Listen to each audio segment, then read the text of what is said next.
Namaskar, my all dear student of class 12. I'm Shikha, your mentor, to help you in the completion of your English syllabus for this session. Today we are moving towards a supplementary book, Vistas, and this video we are taking chapter number 3, Journey to the End of the Earth, written by Tishani Doshi.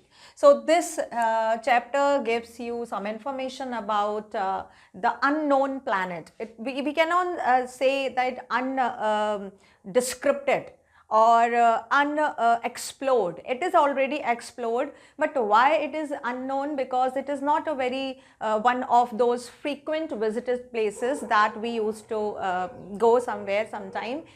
Means nobody can go there, nothing is there. So which type of climate, environment, organism and flora and fauna, everything was there in this chapter that is given by Tishani Doshi.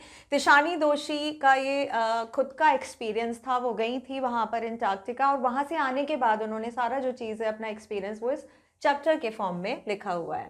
So journey to the end of the earth written by Tishani Doshi. If you want to know, these are the lines by Tishani Doshi. If you want to know more about the planets past, present and future, the Antarctica is the place to go to. Bon voyage. Bon voyage, we can say the sea journey. Okay, so if you just want to have a look और if you want to know, curious about कि ये धरती कैसे बनी और अभी जो इसका जो हम देख रहे हैं जो फॉर्म है वैसा पहले था क्या, कैसे कैसे चेंजेस हुए, कौन कौन पहले रहते थे स्पेशीज़, क्या हम लोग स्टार्टिंग से थे, बहुत सारी ऐसी चीज़ें हैं, क्वेश्चंस हैं, the unanswered question that you can know, but you can specify those answer, get the solution by reading और watching from other different sources. But if you want to just experience by your own, then this is an ideal place where you can know about the planets. यहाँ पे planets अर्थ का मतलब है उसके past, उसके present और उसके future के बारे में जान सकते हैं. कहाँ पर जाकर? एंटार्क्टिका के पास जाकर. तो वही इस चैप्टर में थोड़ा सा बताया गया है. Tishani Doshi is an Indian poet. ये एक इंडियन पोइट है, एक जर्नलिस्ट है and a dancer based in Chennai. So basically she belongs to Chennai. वो चेन्नई में है, ऑब्वियसली चेन्नई में है तो she is very close to journalism. Means outward है, जैसी डांसर है, stage performance to present herself in any case. In 2006, she won the Forward Prize for her debut poetry book, Countries of the Body. ये उनकी debut book थी, मतलब first book थी poetry की, countries of the body, जिसके लिए उनको forward prize मिला हुआ था पोइट्री का. Her poetry book, A God at the Door, has been shortlisted for the 2021 Forward Prize under Best Poetry Collection category. एक और उनकी बुक थी A God at the Door. ये भी उनका पोइट्री कलेक्शन है जो शॉर्टलिस्ट हुआ था again for the forward prize in 2021. So we can say that yes, she is a very, we can say, extravagant journalist and poet and dancer as well, जिन्होंने अपने खुद के एक्सपीरियंस को इस चैप्टर के फॉर्म में लिखा हुआ है जो हम बच्चों के साथ शेयर कर रहे हैं. चलो स्टार्ट करते हैं. These are the beginning lines. Early this year I found myself abroad a Russian research vessel, the academic academic Shukalsky is the name of the ship जिस पर बैठकर वो गई थी. यहाँ पर आया है किसके लिए? तिशानी दोशी के लिए. उन्होंने बताया है, तो we can say this is then autobiographical part, उनका खुद का एक्सपीरियंस है जिसको एज इट इज उस चैप्टर के फॉर्म में रखा गया है. उन्होंने बताया कि मैं कहाँ पे गई थी? अब्रोड. अब्रोड यानी कि अब्रोड अ रशियन रिसर्च. मैं अब्रोड गई थी, आउट ऑफ द कंट्री गई थी. Russian research vessel, vessel is called, यहाँ पर शिप है. क्या नाम है उस शिप का? Akademik Shokalskiy. पहले देख लेते हैं word meaning. Vessel is come here for ship and Akademik Shokalskiy is the name of the ship used for the academic research by the student. यानी कि स्टूडेंट के साथ वो गई थी एकेडमिक रिसर्च पे. This is related with the educational part, उसके साथ वो गई थी. Ecosphere, we can say a planetary close ecosystem habited by living organism. Ecosystem जो आपका एनवायरनमेंट बनाते हैं, जहाँ पे जो ऑर्गेनिज्म रहते हैं. अब वो बच्चों के साथ इस एकेडमिक शोकाल्स्की इस शिप में बैठ कर गई हैं और कहाँ जा रही हैं? Heading towards the coldest, driest, windiest continent in the world. एक ऐसे कॉन्टिनेंट के पास जा रही हैं पूरे वर्ल्ड का जो सबसे ज़्यादा कोल्ड, सबसे ज़्यादा ड्राई और सबसे ज़्यादा विंडी है। अगर हम ये सारी चीज़ें देखें मीन्स इससे हमें सिर्फ एक चीज़ क्लिक होती है दिमाग में कि हाँ ये बहुत ओपन प्लेस है, क्योंकि ओपन प्लेस पे ही हमको ये सारी चीज़ें देखने को मिलती हैं। एंटार्क्टिका, और वो कौन सा प्लेस है? Antarctica. My journey began 13.09 degree north of the equator in the Madras and involved crossing 9 time zone, 6 checkpoints, 3 bodies of water and at least as many ecosphere। अब वो यहाँ पे बता रही हैं कि वो इस टाइम कहाँ पे है और कहाँ से निकली, क्या क्या उन्होंने क्रॉस किया और तब वहाँ पे वो जाके पहुँची हैं। अब उनकी जर्नी कहाँ से स्टार्ट होती है? 13.09 degree north of the equator. हमको सबको पता है equator is an imaginary line जो हमारी प्लैनेट को, अर्थ को, ग्लोब को डिवाइड करती है, बिल्कुल आधा डिवाइड करती है। उसके नॉर्थ में कितने डिग्री पर? 13.09 डिग्री पर। कहाँ से उन्होंने शुरू किया अपना जर्नी? मद्रास से उन्होंने शुरू किया। कहाँ के लिए? एंटार्क्टिका के लिए। अब इस पूरी जर्नी में क्रॉस करने में जब उन्होंने, मतलब मद्रास से एंटार्क्टिका तक उन्होंने 9 टाइम जोन्स को क्रॉस किया, 6 चेक पॉइंट्स को क्रॉस किया और 3 वाटर बॉडीज को क्रॉस किया। Now one by one we are going to understand what is this 9 time zones. Time zones की अगर हम बात करें तो जो टाइम डिक्लेयर किया जाता है, जिससे हम टाइम, जो हमारा टाइम है, डिफरेंट अर्थ के पार्ट पे जो भी टाइम डिसाइड किया जाता है वो उसके अकॉर्डिंग किया जाता है। जनरली जब हम बहुत लॉन्ग जर्नी करते हैं, अभी लाइक जनरल यूजुअली तौर पे हम बहुत ज़्यादा जर्नी नहीं करते हैं, लाइक हम 4 घंटे में, 5 घंटे में कहीं भी पहुंच जाते हैं। बट ये जो जर्नी उन्होंने की थी, यहाँ पे उन्होंने 9 टाइम जोन्स क्रॉस किए थे। Now let's see the time zones. This is prime meridian जो लंदन से होकर जाती है, that is called Greenwich line. ठीक है, इसके बारे में हमने पढ़ा है। तो ये लंदन में जो लाइन जा रही है, मान लो यहाँ पर अगर 0 डिग्री पे, ये 0 डिग्री पे है, that's why it is created means main area for standardize time. यहाँ पे जो टाइम होता है इसके अकॉर्डिंग ही पूरे वर्ल्ड का टाइम सेट किया जाता है।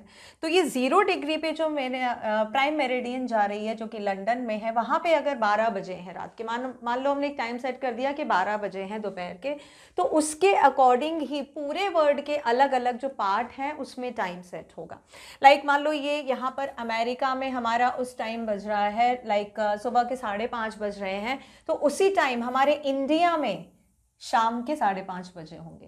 तो ये इस तरह से जो टाइम सेट किया जाता है, ये इसके अकॉर्डिंग किया जाता है जो हमारी प्राइम मेरिडियन। अब यहाँ पर जो तिशानी दोषी हैं वो बता रही हैं कि ये टाइम जोन, तो हम ऐसे बोल सकते हैं कि एक यहाँ पे जहाँ 11 PM 12 PM AM ये जो आपको दिख रहा है, तो 11 से 12 ये एक जोन हुआ, 12 से 1 ये दूसरा जोन हुआ, तीसरा, चौथा। तो लाइक दिस उन्होंने कितने जोन क्रॉस किए? 9 जोन क्रॉस किए। Now you can imagine how far Antarctica was, मतलब उनकी जो ट्रैवलिंग थी वो कितनी लंबी थी, उन्होंने कितने सारे टाइम जोन्स क्रॉस किए।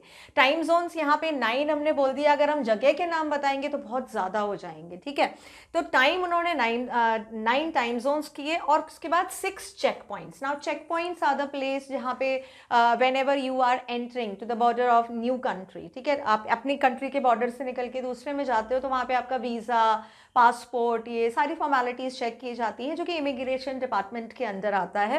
तो इस तरह के उन्होंने कितने चेक पॉइंट्स क्रॉस किए? 6 चेक पॉइंट्स क्रॉस किए। और उसके अलावा 3 वाटर बॉडीज़ हैं जो हमारी वर्ड में आती हैं नीचे, 3 वाटर बॉडीज़, वो उन्होंने कितनी क्रॉस की? 3 वाटर बॉडीज़ क्रॉस किया उन्होंने।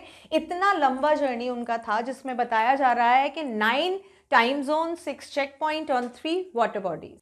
ये डिस्टेंस हमने जियोग्राफिकल वे में बताया। अगर अभी इसी डिस्टेंस को आप प्लेसेस के फॉर्म में बताओगे तो बहुत सारे प्लेसेस आ जाएंगे। तो उन्होंने क्या बताया है कि मैंने इतना लंबा ट्रैवलिंग किया है जहाँ पे Indian ocean, Pacific ocean and Atlantic ocean, 9 time zone, 6 check points, इतना लंबा जर्नी करके और उसके बाद फिर वो अंटार्कटिका पहुँची थी।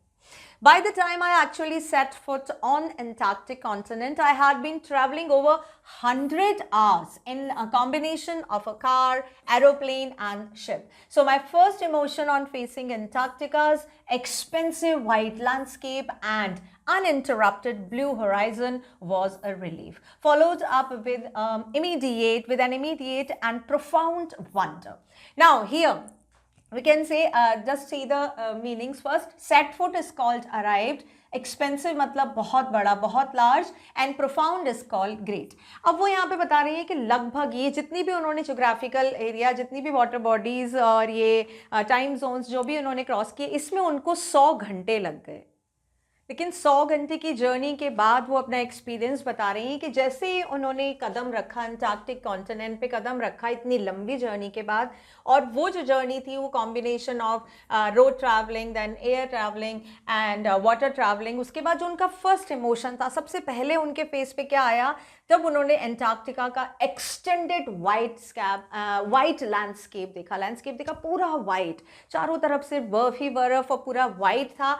And that was she was able to see the uninterrupted blue horizon. We can say the imaginary line, जिसको हिंदी में आप फलक भी बोलते हो, जहाँ पे ऐसा लगता है जैसे कि आसमान और धरती उस लाइन पे आकर मिल रहे हैं. ऐसा होता नहीं है. It is again an imaginary line, just like a cater. जैसे ये आपको यहाँ पर दिख रहा है, ये लाइन हमको यहाँ पर दिख रही है कि ये यहाँ पर आकर मिल रही है, तो we can say this is horizon. तो वहाँ पर उनको वो देखने को मिल रहा था और वो बहुत रिलीफ फील कर रही थी. और उसके बाद immediate profound wonder. Profound is called great wonder because she hasn't seen the place like that. हम लोगों ने कहीं भी आप चले जाओ, सब जगह वही जो हमारा इकोस्फेयर रहता है, जो हमको रिक्वायरमेंट होती हैं, मीन्स बिल्डिंग्स हैं, वहाँ पर प्लांटेशंस हैं, सारा वेजिटेशन है, ऑर्गेनिज्म है, क्रीचर्स हैं, ह्यूमन्स हैं. बट ये एक ऐसा प्लेस था जहाँ पर उन्होंने जो चीज़ देखा वो पहली बार देखा था, एंड ये उनके लिए बहुत ही ज़्यादा ग्रेट वंडर की बात थी. Wonder at its immensity, at its isolation, but mainly at how there could ever have been a time when India and Antarctica were part of the same land mass. Immensity is called greatness, isolation is called separation, and land mass means a continent or other large body of the land. तो यहाँ पर ये बता रही है कि ये wonder सिर्फ वहाँ को देखने के लिए ही नहीं था कि मैं जब वहाँ पर पहुँच गई तभी मुझे ये आश्चर्य हो रहा था. ये बहुत ज़्यादा था. ये वंडर का जो जो इंटेंसिटी था ग्रेटनेस का, वो बहुत ज्यादा था. Isolation is called separation. This part is just separate from all other parts of this world. बिल्कुल अलग है अंटार्कटिका, एकदम बिल्कुल जो बोल सकते हैं हम, that could ever have been time when India. लेकिन अगर हम ये पहले की बात करें तो इंडिया और अंटार्कटिका एक सेम लैंड मास के ही पूरे पार्ट थे. मतलब एक large body of the land थी जहां पर इंडिया और जो अंटार्कटिका था वो सेम पार्ट थे. जैसे हम यहाँ पर देख सकते हैं, सबसे पहले ये मतलब अभी हम अगर ये मैप अगर आप देखो, ये जो मैप है लगभग 200 million years ago, 200 million years ago की हम बात कर रहे हैं, जबकि अंटार्कटिका और इंडिया मतलब जो जितने भी अलग अलग पार्ट थे वो सारे एक ही लैंड मास थे. अभी लैंड मास अलग अलग हो गए हैं, वाटर बॉडीज आ गई हैं, बट पहले का अगर हम देखा जाए तो ये हमारा जो पार्ट है गोंडवाना, ये आप देखो, ये गोंडवाना पूरी लैंड थी जिसको बोला जाता था, जो बड़ा सा लैंड मास था जिसके सारे पार्ट थे जो बहुत पास पास थे. जो अंटार्कटिका और इंडिया है वो एक बहुत बड़े से लैंडमास का पार्ट थे, और वो लैंडमास को क्या बोलते थे, गोंडवाना. तो यहाँ पर आप देख सकते हो, अभी यहाँ पर देखें तो ये जितना भी आपको ब्लू कलर का दिख रहा है ये वाटर बॉडीज हैं, और जितना भी ये आपको क्रीम कलर का, लाइट ब्राउन मडी कलर का दिख रहा है वो सारे लैंडमास हैं. तो आप देख सकते हो कितने पास पास हैं. अभी अगर आप देखो तो नीचे पूरी डिवाइड हो गया, सारा जितना भी लैंडमास है वो ऊपर की तरफ उठ गया है. That is just because of millions years ago. That is the natural और the movement of the tectonic plates. बहुत सारी चीज़ें होती हैं, अवलांचेस होते हैं, नेचुरल डिजास्टर जितने भी होते हैं, कैलामिटीज होती हैं, उसकी वजह से मिलियंस, हजारों करोड़ों साल के वजह से अभी जो फिलहाल जो हमारा अर्थ का जो शेप है वो बिल्कुल चेंज हो गया है. ऐसा पहले नहीं था. पहले ये सारे लैंडमास थे वो आपस में जुड़े हुए थे, but with the passing of the time they went this separate. Okay, अलग अलग हो गए. तो हम बोल सकते हैं कि इंडिया और अंटार्कटिका पहले एक ही लैंडमास के पार्ट थे. Part of the history. अभी हम यहाँ पे थोड़ा सा हिस्ट्री पढ़ते हैं। ये चैप्टर जो तिशानी दोषी ने बताया कि जैसे कि पास्ट, प्रेजेंट और फ्यूचर को जानने के लिए, तो यहाँ पे सारी चीज़ों की जानकारी हमको होना चाहिए, तभी हमको समझ में आएगा कि अर्थ पहले कैसी थी, उसका इवोल्यूशन धीरे धीरे कैसे हुआ, वो जानने के लिए हमको हिस्ट्री जानना ज़रूरी है। 650 मिलियन ईयर्स अगो, इतने 650 million years ago, a giant amalgamated southern supercontinent Gondwana did indeed exist, centered roughly around the present day Antarctica. तो ये यहाँ पर बता रही है, giant is called huge, amalgamated is called combined, and supercontinent is called a former large continent from which other continents are held to have broken off and drifted away.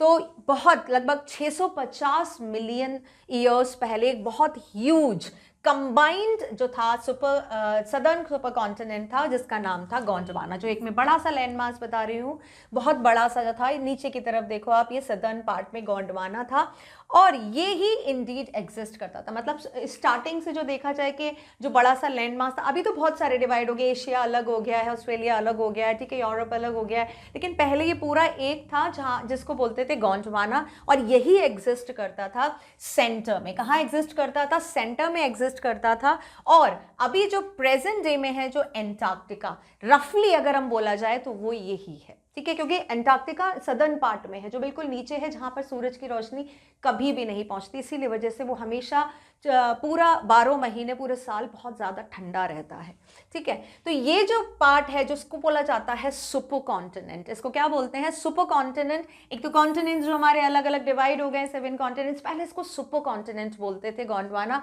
और जितने भी पार्ट्स जो अभी हैं, जो कॉन्टिनेंट्स हैं, वो कैसे हो गए? वो धीरे धीरे ब्रोक ऑफ हो गए और drift away is called, float कर गए। पूरा वाटर बॉडीज है यहाँ पर, पूरा चारों तरफ पानी है। तो जब ये अलग अलग हुए, जब ब्रोक हुए because of the natural movement, बहुत सारे मिलियंस ईयर्स के जो नेचुरल मूवमेंट है, उसकी वजह से फिर धीरे धीरे ड्रिफ्ट अवे इज कॉल्ड, अलग अलग बह गए, कोई ऊपर चला गया, कोई साइड में चला गया।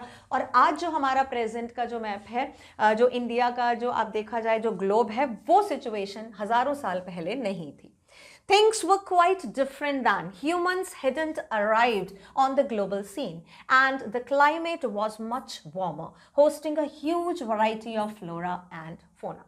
तो अभी हम देखा जाए, अभी जिस तरह की यहाँ पे एंटार्क्टिका में जिस तरह का जो क्लाइमेट है, पहले ऐसा नहीं था। पहले क्या था? पहले बहुत ज़्यादा गर्म थी क्लाइमेट, क्योंकि ह्यूमंस का अराइवल नहीं था वहाँ पर, और बहुत ज़्यादा variety of flora and fauna, अलग अलग तरह के प्लांट्स थे। For 500 million years, Gondwana thrived, but around the time when the dinosaurs were wiped out and the age of the mammals got underway, the landmass was forced to separate into countries, shaping the globe much as we know it today. Thrived is called grew, wiped out is called extinction, गायब हो जाना, got under the way is called started, and mammals क्या है? Living beings whose babies drink mother's milk. जैसे mammals होते हैं, humans are also come in the category of mammals. तो यहाँ पे तिशानी बताती हैं कि लगभग 500 मिलियन साल पहले जो गोंडवाना था, धीरे धीरे ग्रू होना शुरू हुआ। 650, अगर हम बात करें 650 से 500, मतलब लगभग 150 मिलियन साल वो वैसा ही रहा। लेकिन कब वैसा रहा? जब यहाँ पर ह्यूमन का अराइवल नहीं हुआ था। अब जैसे ही ह्यूमन या मैमल्स के आने का जब शुरू हुआ, जब हमारा वो एज आया, तो गोंडवाना थ्राइव्ड इज कॉल्ड, धीरे धीरे बढ़ना शुरू हुआ। Around the time when the dinosaurs wiped out, ये कब हुआ था? जब डायनासोर्स खत्म हो गए थे, तभी तो हम ह्यूमंस आए थे उस स्टेज में। मतलब जब डायनासोर का एज खत्म हो गया, तब मैमल्स का एज आया था। और उसके बाद जैसे ही ह्यूमंस आए, उन्होंने इस लैंड को कंट्रीज में डिवाइड करना शुरू कर दिया। अब ये क्यों हुआ भाई? Because of the requirement. Like dinosaurs हुए, अदर ऑर्गेनिज्म क्रीचर्स हुए, they can live wherever whatever the condition is there, वो तो खुले में ही रहते हैं, जंगलों में रहते हैं। But human wants so many things ना to be constructed according to their requirement। तो उन्होंने धीरे धीरे लैंड को अपना जो जैसे जैसे हमारा हस्बेंड्री का डेवलपमेंट हुआ, because of the palaeolithic, mesolithic and neolithical जो एज थी हमारा, धीरे धीरे हमारा खेती आया, ठीक है, उसके बाद कंस्ट्रक्शन आया, इंफ्रास्ट्रक्चर आया, बहुत सालों की जो ये डेवलपमेंट है इसने क्या किया, लैंड का जो शेप है जो आज है बिल्कुल वैसा कर दिया, मतलब पहले से बिल्कुल अलग हो गया। अलग अलग कंट्रीज डिवाइड हो गए, सबने अपनी अपनी बॉर्डर लाइंस बना ली, और उसके बाद यहाँ पर क्या हुआ, जो ग्लोब हम आज देखते हैं वो उस तरह का था। पहले क्या था, पहले आप इस पिक्चर से समझ सकते हो, लगभग 200 बिलियन ईयर्स अगो हम क्या बोल सकते हैं, दैट साइनकोप्लेक्टिया जो बैक्टीरिया थी उसकी एज बोली जाती थी, जो बहुत छोटे छोटे होते थे उस तरह के साइनोबैक्टीरिया, वो एज बोली जाती थी 2 बिलियन साल पहले। 1 बिलियन ईयर्स अगो हम बोल सकते हैं लिचेंस। धीरे धीरे लिचेंस, जिसको आप काई बोलते हो, ठीक है, लिचेंस फंजाई होती है, वो आना शुरू हुए। मतलब धीरे धीरे क्या हो रहा है, the means the arrival of the creatures, ठीक है, छोटे छोटे क्रीचर्स के बाद बहुत बड़े बड़े क्रीचर्स, और अब हमारा ह्यूमन का जो एज था वो आ गया है। 500 मिलियंस अगो पहले क्या था, फर्न्स का एज था, ठीक है, फर्न्स इज कॉल्ड, धीरे धीरे श्रब्स, छोटे छोटे जो थ्रोनी प्लांट्स थे वो आने शुरू हुए, और उसके बाद लैंड एंड वेजिटेशन है जो फ्लोरा एंड फौना हम बोलते हैं, जो आज की एज है।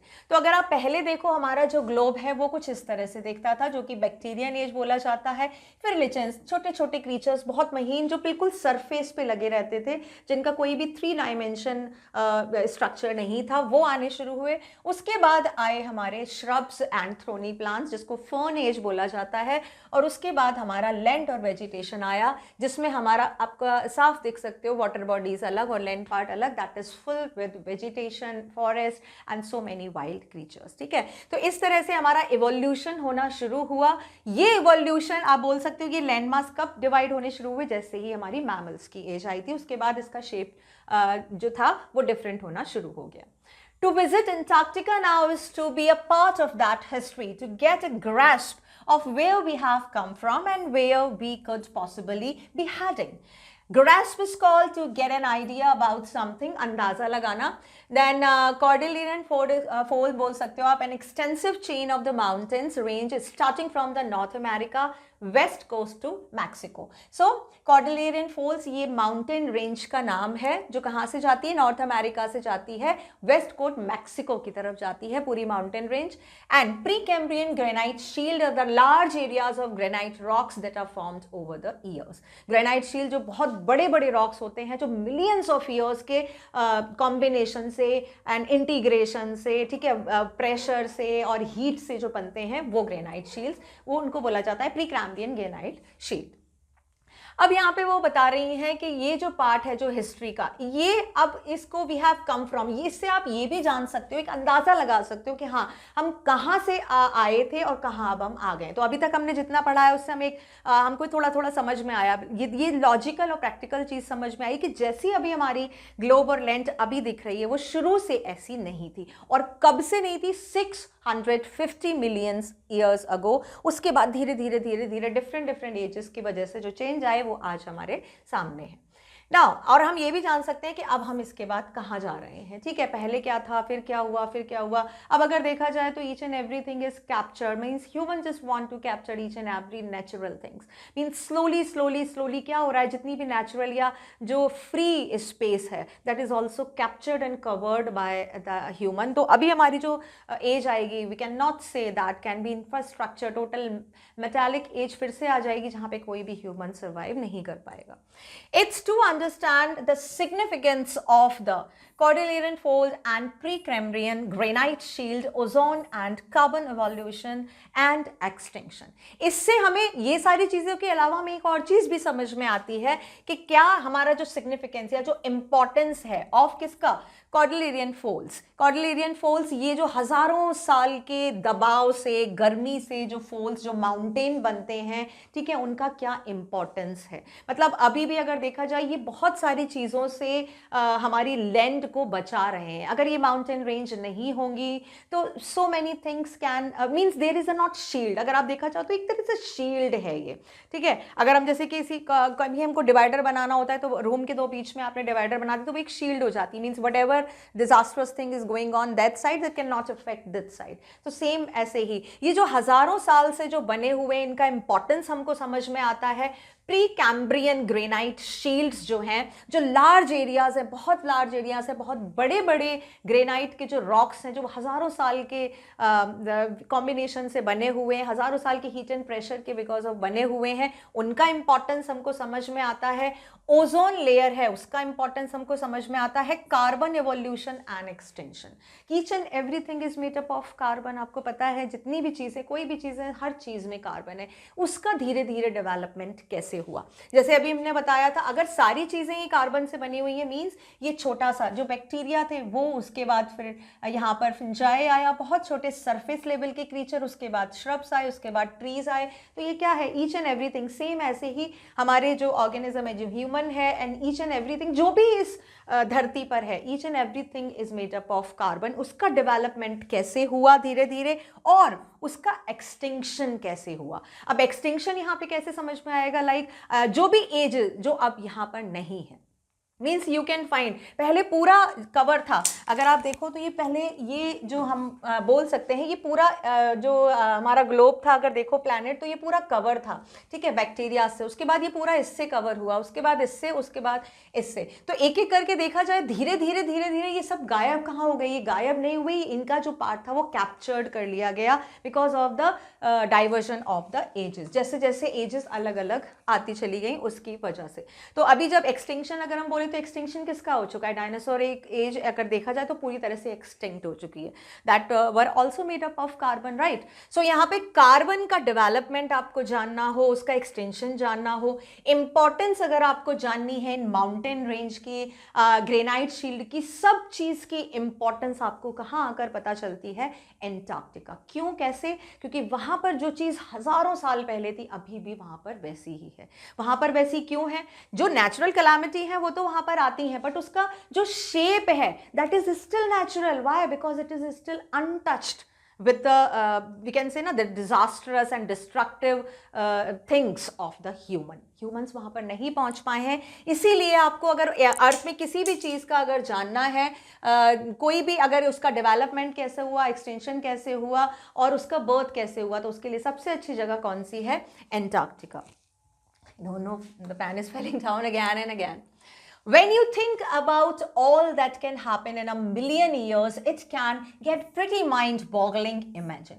अगर अब मैं आपको ये सब चीज़ें अभी बता रही हूँ, 650 मिलियन साल की जो बात थी वो मैंने 2 मिनट में आपको बताती, तो ऑब्वियसली क्या चीज़ है, these definitely is going to be mind-boggling. Now mind-boggling is called confusion, ठीक है। ऑब्वियसली ये सारी चीज़ें कंफ्यूज होंगी क्योंकि हम यहाँ पे सिर्फ इमेजिन कर सकते हैं, we are not having any kind of proof, लेकिन हमने जितने भी फैक्ट्स आपको बताए उससे आपको एक आइडिया लग गया है कि हाँ कैसे कैसे एवोल्यूशन हुआ है। And India pushing northwards, jamming against Asia to buckle its crust and form the Himalayas, South America drifting off to join North America, opening up to Drake Passage to create a cold circumpolar current, keeping the Antarctica frigid, desolate and at the bottom of the world. Jamming is called getting stuck and unable to move, jam हो जाना बिल्कुल. To buckle is called to bend or to give way, turn हो जाना, थोड़ा bend करके दूसरे को रास्ता देना. Frigid is called very cold in temperature and desolate is called an empty place where nobody lives. अब इस पैराग्राफ में यहाँ पर जो तिशानी जोशी हैं वो बता रही हैं कि कैसे कैसे अब जो इंडिया था, अब जैसे मैंने आपको बता दिया कि हाँ ये सारे पार्ट अलग अलग हो गए, एक्चुअली में क्या हुआ था वो यहाँ पर बताया जा रहा है कि इंडिया किस तरफ गया, नॉर्थ की तरफ गया. अभी सारे पार्ट अलग, कोई ऊपर कोई नीचे कोई आगे पीछे इस तरह से गया ना, तो इंडिया कहाँ गया, इंडिया जो था वो नॉर्थवर्ड की तरफ पुश हुआ. जैमिंग अगेंस्ट एशिया, जब वो इंडिया कहाँ जा रहा था, जब एशिया की तरफ जा रहा था, जैमिंग, ठीक है. तो ये हम देख सकते हैं यहाँ पे, ये क्या है, इंडियन प्लेट, ठीक है. And it is after and rising Himalayas, rising Tibetan plateau, this is called Eurasian plate and ancient oceanic crust. Crust क्या होती है, जो फर्स्ट लेयर होती है. अब जैसे जैसे धीरे धीरे क्या हुआ, जब इंडिया था कॉन्टिनेंट, वो ऊपर की तरफ जा रहा था, तो ऊपर पहले से कुछ है, ठीक है. मान लो ये यहाँ पर इसकी प्लेस है और यहाँ पर से कोई चीज आ रही है. Now this place is fixed, ठीक है, पहले से जो वहाँ पे कॉन्टिनेंट्स है वो फिक्स्ड है, वहाँ पे जो भी प्लेसेस हैं। अब नीचे से अगर कोई चीज़ ऊपर जा रही है और एक पॉइंट तक आके वो यहाँ पे रुक जाएगी, क्योंकि आगे से उसको जाने का रास्ता नहीं मिल रहा है। तो यहाँ पर यही हुआ, जो यहाँ पर ये जो हमारी मेन प्लेट है, ओशनिक क्रस्ट है जो इंडियन की, वो किससे टकराती है? वो नॉर्थ अमेरिका से टकराती है। अब उसको जगह नहीं मिल रही है, लेकिन प्रेशर तो उतना ही आ रहा है। उस प्रेशर की वजह से क्या होगा, ये यहाँ पर या तो ये ब्रेक होगा या फिर ये ऊपर उठेगा, अपने लिए जगह तो बनाएगा ना। तो ये धीरे धीरे धीरे धीरे इस तरह से ऊपर उठा और उससे किसका, हिमालयन रेंज का जो था फॉर्मेशन हुआ। इन सारी चीजों का मतलब एक दूसरे से जितना भी अगर हम देखा जाए तो ये इंटरकनेक्टेड है। एंशियंट ओशनिक क्रस्ट थी जो यहाँ पर आई, tip of the Indian plate, ये हमारी Indian tip of the plate है यहाँ पर, ये बिफोर थी और ये हुई आफ्टर। आप देखो यहाँ पर सिंपल से समझो, आप ये जो देख रहे हो आप, ये कैसा है, ये एकदम सीधा है। अब जब जो ऊपर इंडियन प्लेट है इसको लगातार पुश कर रही है, ये यहाँ तक है, ठीक है, आप ऐसे समझो, और ये जो प्लेट है ये इसको कंटिन्यूसली पुश कर रही है यहाँ पर, लेकिन यहाँ पर आकर इसको जगह नहीं मिल रही है now there is no way to go, right. तो अभी क्या होगा, बट प्रेशर तो उतना ही, कंटिन्यूसली पुश तो उतना ही हो रहा है। तो अब क्या हुआ यहाँ पर, ये देखो, ये यहाँ पर इस तरह से क्या बन गया, ये प्लेट जो थी वो ऊपर उठ गई, rising Himalayas, rising Tibetan plateau. कहीं तो उसको जगह मिलेगी ना, जितना भी उसको ड्रिफ्ट होना था, जितना भी प्रेशर लग रहा था, उससे जो प्लेट थी जो उससे क्या फॉर्मेशन हो गया, हिमालयन जो रेंज थी वो पूरी फॉर्मेशन हो गई। तो इस तरह से हिमालय का निर्माण हुआ।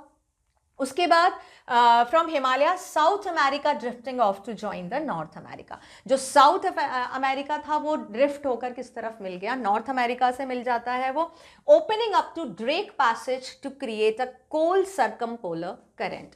ड्रेक पैसेज से जाकर मिल जाता है वो। Drake passage is very strong, yes here it is. देखो ये पहले हमने देखा था गोंडवाना लैंड जो पहले था, ये सब जुड़ा हुआ था। उसके बाद प्रेजेंट डे की अगर आप कंडीशन देखोगे तो ये है। फिर क्या हुआ, एंटार्क्टिका, ये पूरे सारे जुड़े हुए हैं, देखो ये सारे मिले हुए हैं, मिक्स हैं। लेकिन फिर बाद में क्या हुआ, बिकॉज ऑफ दिस पुश और after the age of the mammal, Antarctica ये नीचे आ गया, जो इंडिया था ये ऊपर चला गया। ये देखो ये रहा साउथ अमेरिका, ये नॉर्थ अमेरिका, ये दोनों इस तरफ से ड्रिफ्ट होकर ये दोनों इससे मैच हो गए। और यहाँ पर ये ऑस्ट्रेलिया, यानी कि क्या हुआ, ये अलग अलग कॉन्टिनेंट में डिवाइड हो गया। ये अगर हम बोले जाएं तो ये अब कॉन्टिनेंट्स हैं, पहले ये क्या थे, सुपर कॉन्टिनेंट। सुपर कॉन्टिनेंट एक का ही पार्ट थे, लेकिन अब क्या हुआ है, अब ये अलग अलग हो गए हैं। इसीलिए कीपिंग एंटार्क्टिका फ्रिजिड। अब यहाँ पर जो ड्रेक पैसेज है, Drake passage is a water body that we can say that is the combination of 3 oceans. Drake passage की वजह से ही एंटार्क्टिका इतना फ्रिजिड रहता है, क्योंकि वहाँ पे सर्कमपोलर करंट, नाउ सर्कमपोलर करंट आप बोल सकते हो, it is an oceanic current in Antarctica. Antarctica है जिसमें कि जो जाता है वेस्ट से टुवर्ड्स ईस्ट, ठीक है। तो वेस्ट विंड ड्रिफ्ट इसका नाम भी है, हम बोल सकते हैं, इसको बोला जाता है वेस्ट विंड ड्रिफ्ट, ठीक है। सर्कमपोलर करंट का दूसरा नाम क्या होता है, वेस्ट विंड ड्रिफ्ट।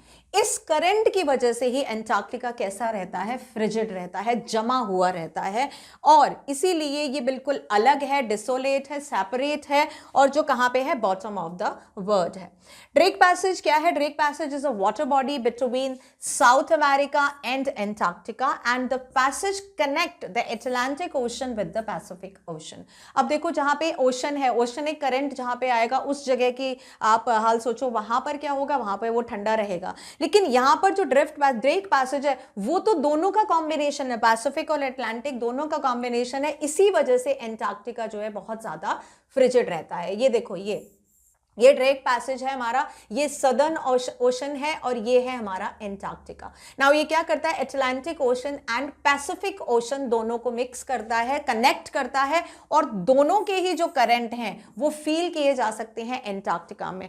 तो दोनों के जब करंट मिल जाते हैं, that can create a circumpolar current, जो बहुत ज्यादा होता है ठंडा टेम्परेचर में। उसी वजह से एंटार्क्टिका है जो फ्रिजिड रहता है। तो हमको ये भी समझ में आ गया, एक तो वो डिसोलेट है, बिल्कुल अलग है, ठीक है, बिल्कुल साउथ पोल में है, बॉटम में है, इस वजह से वहां पे बिल्कुल भी सूरज की गर्मी नहीं पहुंच पाती है। दूसरी चीज क्या है, वहां पे ग्लेशियर्स हैं, आइसबर्ग्स हैं। उनका जो मेन रीजन क्या है, प्रैक्टिकल रीजन पूछे तो ड्रेक पैसेज है, जिसमें कि 2 बड़े ओशन के करंट हैं। उसकी वजह से जो सर्कमपोलर करंट जो जनरेट होता है, उसकी वजह से वहां का जो टेम्परेचर है वो माइनस में जाता है, फ्रिजिड रहता है बहुत ज्यादा। आगे चलते हैं। For a sun worshipping South Indian like myself, 2 weeks in place where 90% of the Earth's total ice volumes are stored is a chilling prospect. Not just for the circulatory and the metabolic function, but also for the imagination. Prospect is called an idea. तो आप एक idea लगा सकते हो, दिशानी बता रही हैं कि आप खुद एक आइडिया लगा सकते हो कि मैं कहाँ से थी, मैं साउथ से थी, जहाँ पे सूरज हमेशा निकलता है। वो सूरज की पूजा करती थी। चेन्नई के साउथ के लोग होते हैं, वो पूजा करते हैं क्योंकि वहाँ पे सूरज रोज निकलता है, ठीक है।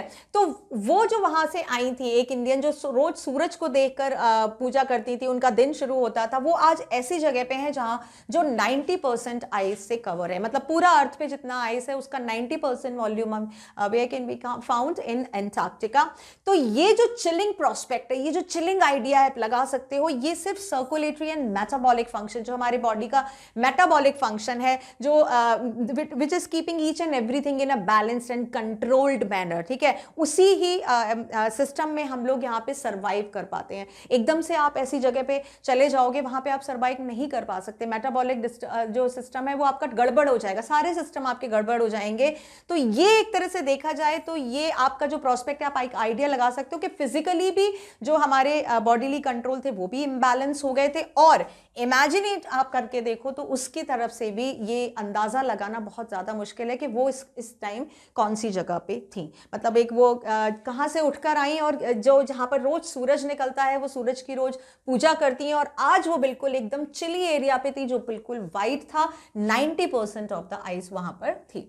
It's like walking into a giant ping pong ball devoid of any human markers. No trees, billboards, buildings. You lose all earthly senses of perspective and time here. The visual scale ranges from the microscopic mighty and midges and the mites to blue whales and iceberg as big as countries. The largest recorded was the size of Belgium. अब वो यहाँ पर बता रही हैं कि यहाँ पर जब मैं चल रही थी तो ऐसा लग रहा था मैं किसी बड़ी सी एक वाइट पिंग पोंग बॉल पे चल रही हूँ। वाई पिंग पोंग बॉल के आप किधर से भी देखोगे वो वाइट ही रहेगी, ठीक है, that is all from white. उसको ऐसा ही लग रहा था कि वो बहुत बड़ी सी पिंग पोंग बॉल पे चल रही है। Devoid is called without and perspective means to get an idea of 3 dimension, right? Microscopic is called very tiny, बहुत छोटे, बहुत small. Mighty is called very huge. Midges are the insect that can fly and mites are the insect that cannot fly. बहुत छोटे छोटे जो insects होते हैं वो। अब वो यहाँ पर बता रही हैं कि ये जो है ये क्या है, डिवॉइड है, बिल्कुल अलग है। किससे? ह्यूमन मार्कर से। पता चल जाता है कि यहाँ पे ह्यूमन है। अब वहाँ पे ह्यूमन का बनाया हुआ कुछ है ही नहीं क्योंकि वहाँ पे ह्यूमन नहीं है, ठीक है। तो वहाँ पे कोई भी ट्री नहीं है, कोई भी बिलबोर्ड नहीं है। बिलबोर्ड जो बड़े बड़े साइन बोर्ड्स होते हैं एडवर्टाइजमेंट वाले, वो कोई आपको दिखाई नहीं देंगे। कोई भी बिल्डिंग आपको वहां पर दिखाई नहीं देगी। It was just smooth and white just like a ping pong ball. You lose all earthly senses. आपका सारे जितने भी अर्थ पे, आपको लगता ही नहीं कि आप अर्थ में, ऐसा लगता है कि कहीं और आ गए हैं। जितने भी सेंसेस हैं अर्थली वो सब लूज हो जाते हैं। जो पर्सपेक्टिव आपने एक आइडिया बनाया है किस चीज का, 3 डायमेंशन का। मतलब अगर हम यहाँ पे देखें 3 डायमेंशन का मतलब यहाँ पे है ही नहीं 3 डायमेंशन, 2 डायमेंशन। ये 3 का मतलब होता है हाइट, ठीक है। अगर यहाँ पर कोई पर्सन खड़ा है, अगर आप ये बोलो कि हाँ ये आदमी खड़ा हुआ है, तो ये हुआ 3 डायमेंशन, आपको ये सब चीज दिख रही है। बट यहाँ पे क्या है, यहाँ पे लेंथ एंड विथ, बस 2 ही चीजें हैं यहाँ पर। आपको पर्सपेक्टिव होता ही नहीं है। अर्थली पर्सपेक्टिव का मतलब क्या हुआ, we can imagine that trees are there, humans are there, वो चीजें जो खड़ी हो सकती हैं, ठीक है, that can surround and look give the 3 dimension look. लेकिन ऐसी कोई भी चीज अंटार्कटिका में नहीं है। एंड जो भी विजुअल स्केल रेंज है फ्रॉम माइक्रोस्कोपिक, अगर आप देखो माइक्रोस्कोपिक रेंज से देखो, बहुत छोटे छोटे और बहुत बड़े बड़े दोनों ही तरह की वहां पे चीजें हैं। क्या? Midges and mites to blue whales. Blue whales अगर हम देखा जाए तो बहुत ह्यूज है, बहुत ही ज्यादा माइटी है। अगर देखा जाए आइसबर्ग्स हैं जो यहाँ पे बहुत बड़े बड़े आइसबर्ग्स हैं जो फ्लोट करते रहते हैं, ठीक है। वहां पे बहुत ठंडा पानी है और वहां पे आइसबर्ग्स कैसे करते रहते हैं, फ्लोट करते रहते हैं। देखो इतने बड़े बड़े आइसबर्ग्स हैं जो वहां पे फ्लोट करते रहते हैं। और क्या है वहाँ पे, मिजेस एंड माइट्स, बहुत छोटी छोटी भी चीज़ें, मतलब एंटार्क्टिका अगर आप देखा जाए तो that is full with the natural, but सारी चीज़ें नेचुरल हैं, जो बहुत बड़ी हैं वो भी नेचुरल है, जो बहुत छोटी हैं वो भी नेचुरल है। तो इस तरह के इंसेक्ट जो उड़ सकते हैं, नहीं उड़ सकते हैं, वो भी आपको मिल जाएंगे। अब यहाँ पे वो एक पर्सपेक्टिव बता रही है that was based on one of the surveys that has been done. उसमें बता रही है जो सबसे बड़ा आज तक का जो आइसबर्ग रिकॉर्ड किया गया है उसका जो साइज था वो बेल्जियम कंट्री के बराबर का था। मतलब इतने बड़े बड़े आइसबर्ग्स जो ग्लेशियर से टूट टूट के जो पानी में गिर जाते हैं, वो उसका साइज बता रही हैं कि ये वहां पर ये सारी चीजें हैं। तो वी कैन जस्ट इमेजिन कि ये लगता ही नहीं है कि हमारी अर्थ का ही एक पार्ट है, बिल्कुल अलग है। Days go on and on in surreal 24 hours, austral summer light, and a ubiquitous silence, uninterrupted only by the occasional avalanche or calving ice sheets consecrate the place. It's an immersion, and that will force you to place yourself in the context of the Earth's geological history. And for humans, the prognosis isn't good. Surreal is called unbelievable. बिल्कुल strange. Austral means related to the southern hemisphere, नीचे के part, जो globe का नीचे का part होता है, that is called. Ubiquitous is called felt everywhere, हर जगह महसूस होने वाला। Avalanche is called snow slide, जो बर्फ नीचे गिरती है, that is called avalanche. Calving is called split and breaking of the sheet, टूट जाना। And consecrate is called blesses, blessings, आशीर्वाद, good wishes. Immersion means submerged, डूब जाना। Geological history, we can say history related to earth, geology बहुत पुरानी हिस्ट्री। And prognosis is called a prediction और फोरटेलिंग, कि कोई भविष्यवाणी। तो यहाँ पर वो बता रही हैं कि days goes and gone on, दिन निकलते गए, एंड इन सरियल यानी कि बिल्कुल अनबिलीवेबल जो 24 आवर्स हैं, austral summer light. Austral summer light is called southern hemisphere के जो 24 आवर्स हैं, जो समर लाइट वहाँ पे रहती है, वो वहाँ पे आपको कुछ भी देखने को नहीं मिलेगा। क्यों? लाइट तो वहाँ पे रहती ही नहीं है। ऐसा लगता है जैसे कि वहाँ पे ना रात है ना दिन है, आपको पता ही नहीं चलेगा। वहाँ पे हमेशा जो है टेम्परेचर वो वैसा ही रहता है। वहाँ पे जो लाइट है, वहाँ पे दिन कब सुबह हुई कब रात हुई उसका कुछ एहसास नहीं होता, क्योंकि वहाँ पे सन की रोशनी तो पहुँचती ही नहीं है। तो वहाँ पर एक अनबिलीवेबल, हमेशा से आपको ऐसा लगता है कि वो हमेशा जो एक समर में जो लाइट रहती है वो वहाँ पे रहती है, मतलब वहाँ पे रात होती ही नहीं है। वहाँ पे जिस तरह का है, अगर सूरज आएगा, जब सूरज आता है तब दिन होता है, जब सूरज हमारी अर्थ जब चली जाती है तो रात हो जाती है। लेकिन वहां पर तो जो साउथ का पार्ट है, जो बिल्कुल नीचे का पार्ट है, वो तो सूरज के कांटेक्ट में आ ही नहीं रहा है ना। तो वहां पर जो है हमेशा ऐसा लगता है जो लाइट है। तो ये एक तरह से वंडरफुल, बहुत वंडर की बात है कि पूरे दिन निकलते जा रहे हैं। वो लगभग 2 हफ्ते तक थी वहां पे, और वहां पर वो सेम था, लाइट एंड यूबिक्विटस साइलेंट। और एक साइलेंस, घोर साइलेंस थी, जो कि हमेशा हर जगह महसूस की जा सकती थी। अगर यहाँ पे आप देखो, साइलेंस यहाँ पे भी है, but because of the interruption of so many things, human जहाँ पे आ गए वहाँ पे साइलेंस तो नहीं हो सकती है। वहाँ पे नो ह्यूमन आर देयर, तो एक तरह से all where profound silence can be experienced, interrupted only by. ये जो साइलेंस है वो किससे इंटरप्ट हो जाती है? इंटरप्ट इज कॉल्ड डिस्टर्ब हो जाती है। मतलब साइलेंस को कौन तोड़ता है? ओकेजनल एवलांच, ओकेजनल कभी कभी आने वाली जो स्लाइड फ्लो है, जो जिस तरह से कि स्नो स्लाइड हो रही है, ऊपर से पहाड़ टूट के गिर जाते हैं because of the wind, because of the drift, changing environment condition, जो भी चीज़ें हैं उसकी वजह से जब स्नो नीचे गिरती है उसकी बहुत तेज़ जो आवाज़ आती है, उससे वो थोड़ी सी जो साइलेंस है कभी कभी वो टूट जाती है। एंड हियर कैल्विंग आइस शीट, और दूसरी किसकी आवाज आती है? कैल्विंग आइस शीट, यानी कि एक है एवलांच जो वहां की साइलेंस को तोड़ता है, और दूसरे हैं जो breaking of the ice sheets हैं, जब वो टूटती हैं उनमें से जो आवाज आती है उनसे ही बस वो जो साइलेंस है वो डिस्टर्ब होती है, अदरवाइज वहां पे कोई है ही नहीं जिसकी वजह से नॉइज रहे।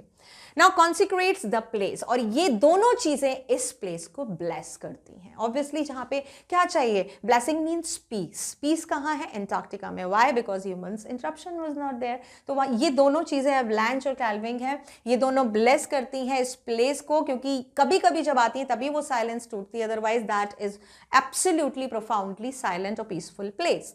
ये क्या है? इमर्जन है, that will force you to the place to yourself in the context of the earth geological history. आप अगर यहाँ पे आ जाओगे तो आप खो जाओगे, ना चाहते हुए भी आप बहुत ज़्यादा मीन्स क्यूरियस हो जाओगे कि क्या यही है हमारा अर्थ, मतलब ये पहले अर्थ था। ऐसा लगेगा जैसे कि जो बहुत मिलियंस ईयर्स पहले आप कहीं चले गए हो, क्योंकि लगेगा ही नहीं आप अर्थ पे। हम लोग जब से हैं तब से हम लोग यहीं पे रह रहे हैं, बिल्डिंग के बीच में, ह्यूमंस के बीच में, सिटीज़, कंट्रीज, ठीक है, ट्रैवलिंग व्हीकल, ये सारी चीज़ें हमें इन्हीं के बीच में पड़े हुए हैं, ऐसे ही हम लोग चले जाते हैं। बट वहाँ जाके आपको लगेगा ही नहीं कि वो एक अर्थ का प्लेस है, और जो वहाँ की जो अर्थ की जो हिस्ट्री है that will really force you, means that place will force you to know about that history.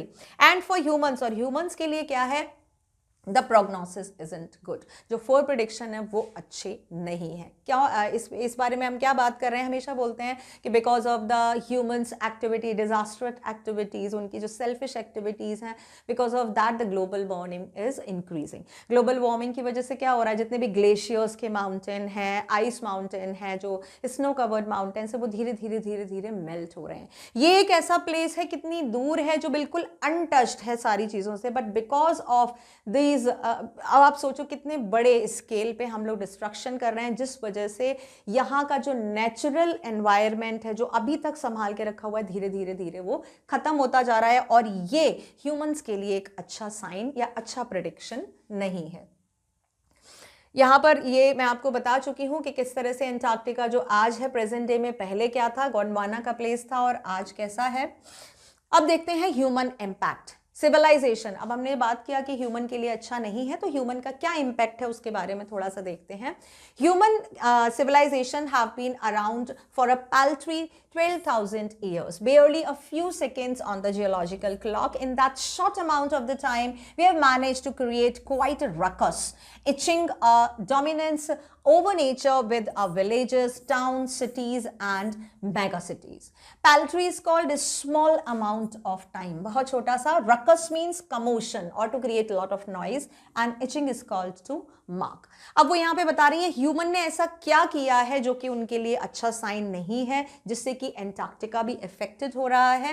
Human जो सिविलाइजेशन है, जो अगर हम बोला जाए तो ये लगभग कितनी पुरानी है, 12,000 साल पुरानी है। लेकिन अगर हम ये जियोलॉजिकल क्लॉक के फॉर्म में देखें, ठीक है, जियोलॉजिकल क्लॉक जो ह्यूमन जो अर्थ की हिस्ट्री है उसके फॉर्म में देखें, मतलब तब से लेके अब तक मिलियन बिलियन ईयर्स अगो जो फॉर्मेशन हुआ था अर्थ का, उससे लेकर अब तक देखें तो ये बिल्कुल सेकेंड्स का टाइम है। ये 12,000 साल हम लोगों के हिसाब से हुए हैं, लेकिन अगर जियोलॉजिकल क्लॉक के हिसाब से देखो, अर्थ हिस्ट्री के हिसाब से देखो, उसकी क्लॉक के हिसाब से, तो ये कुछ सेकेंड्स का ही टाइम है।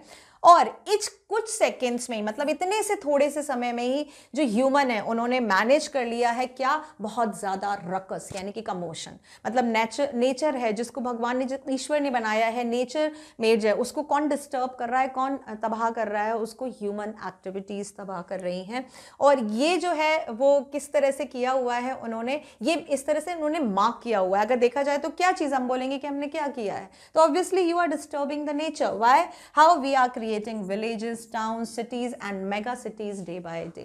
Villages बने, उसके बाद city towns बने, फिर cities, और अब वो mega cities में convert हो रहे हैं। Villages धीरे धीरे धीरे धीरे अगर देखा जाए तो कम होते जा रहे हैं। Villages और mega cities में जो आपको clear visible difference दिख रहा है, वही difference आपको यहाँ पर दिख रहा है कि कैसे पहले जो safe side पे था एंटार्क्टिका और अर्थ का हिस्ट्री, अब वो कितने मीन्स डेंजर जोन में आ चुका है। विलेज का अगर आप एक कॉपी बनाओ, अगर जस्ट इमेजिन करो, तो that is full of vegetation, open area, बहुत ज़्यादा इंडस्ट्रियल एरिया, कुछ भी नहीं है, पॉल्यूशन नहीं है। वहीं मेगा सिटी उससे बिल्कुल अलग है। तो हम कहाँ से कहाँ आ गए हैं, और इसी वजह से ये जो डोमिनेंस हमने दिखाया है, इसकी वजह से we are going to be threaten, under the danger. हम सारी चीज़ों को डिप्लीट कर रहे हैं, नुकसान पहुंचा रहे हैं अपनी एक्टिविटीज से।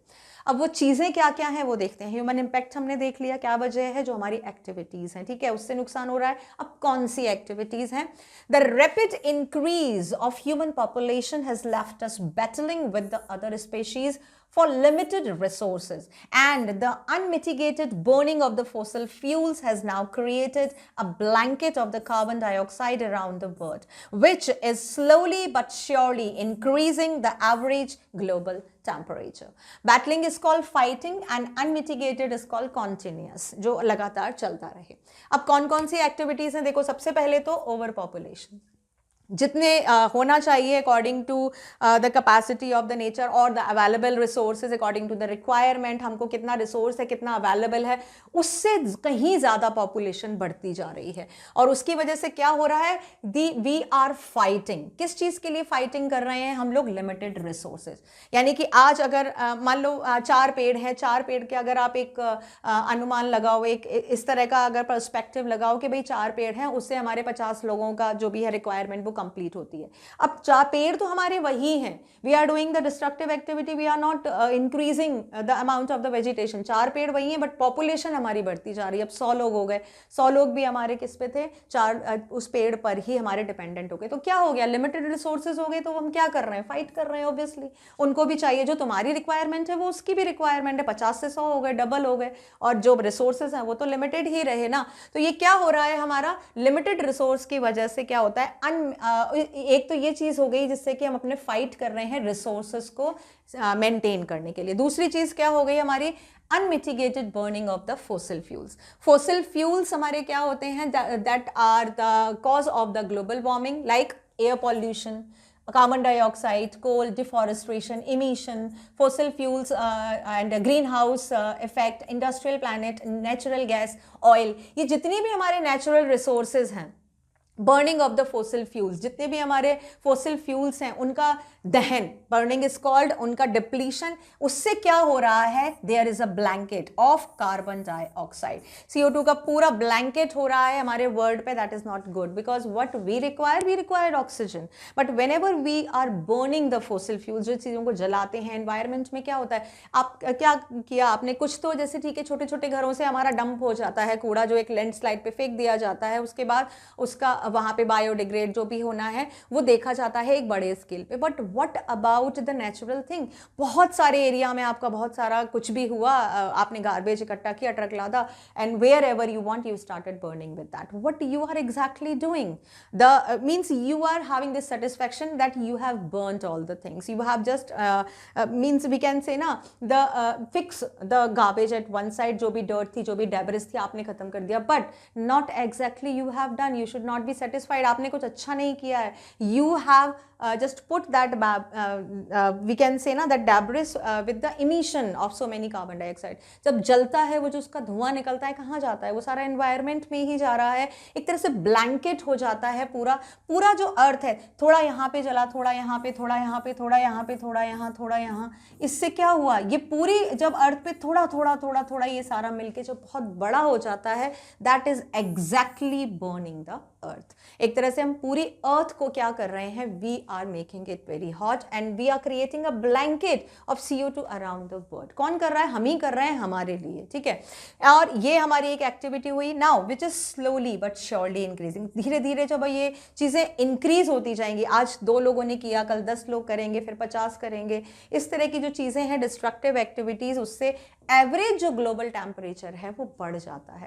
बिकॉज आपने जो आज जलाया, जितना भी आपने फोसिल फ्यूल बर्न किया है, वो आपने जिस एनवायरनमेंट में किया, एनवायरनमेंट तो उतना ही है, ठीक है। You have not contributed environment, मतलब अगर आप बहुत सारा फोसिल फ्यूल्स बर्न करने के लिए लेके जा रहे हो तो आप साथ में 10 पेड़ लेकर नहीं जा रहे हो, means in that same environment you are creating more and more warming, the temperature is, जब धुआं ऊपर जाएगा ऑब्वियसली तो ग्लोबल टेम्परेचर तो बढ़ेगा। अब ये थोड़ा थोड़ा करके जब पूरी अर्थ में होता है, it is the cause of increasing global warming, and इसकी वजह से क्या हो रहा है, this global warming is also reaching towards Antarctica and melting of the glacier sheets, okay, breaking and calving of the ice sheets. This is not a good sign for human environment, क्योंकि अगर आप इतने ज़्यादा global temperature में आप भी रहोगे तो आपको भी नुकसान है। तो जितने भी हमारे ये ग्लोबल वार्मिंग के कोर्स, जितने भी we can say the activities हैं, वो सारी क्या है, ह्यूमन जनरेटेड हैं, ठीक है। ये अपने आप नहीं होती हैं, ये क्या है, ह्यूमन जनरेटेड है, हम ही लोगों ने की हैं। मतलब जो भी चीज़ें हम इफेक्ट कर रहे हैं, उसका जो बर्थ है वो भी हम ही ने किया है, किसी और ने नहीं। Climate change is one of the most hotly contested environmental debate of our time. And will the West Antarctic ice sheet melt entirely? Will the Gulf Stream oceanic current will disrupt it? Will it be the end of the world as we know it? Maybe, may not, maybe not. अब यहाँ पे बहुत सारे questions आ जाते हैं, अच्छा हमने ये किया तो फिर ऐसा हो जाएगा, फिर ऐसा हो जाएगा, फिर ऐसा, बहुत सारे क्वेश्चन आ जाते हैं, लेकिन ये सारे क्वेश्चन बहुत बड़े लेवल पे हैं, because we all are going to affect by this. अब क्लाइमेट चेंज अगर देखा जाए तो सबसे ज़्यादा है, क्लाइमेट में चेंज कैसे हो रहा है। अगर हम सिंपल सी बात करें, हमारा अगर हम अपना एक्सपीरियंस देखें तो पहले गर्मी के टाइम पे गर्मी पड़ती थी, बारिश उसी टाइम पे आती थी, पहले सारे जो भी हमारे सीजन्स थे डिवाइड थे, अकॉर्डिंगली आते थे। अब सर्दी के बाद आती है, कितना लेट आती है, ठीक है, बारिश होती है, बारिश का सीजन निकल जाता है, उसके बाद बारिश होती है, वो गर्मी जो है वो पूरा साल रहती है।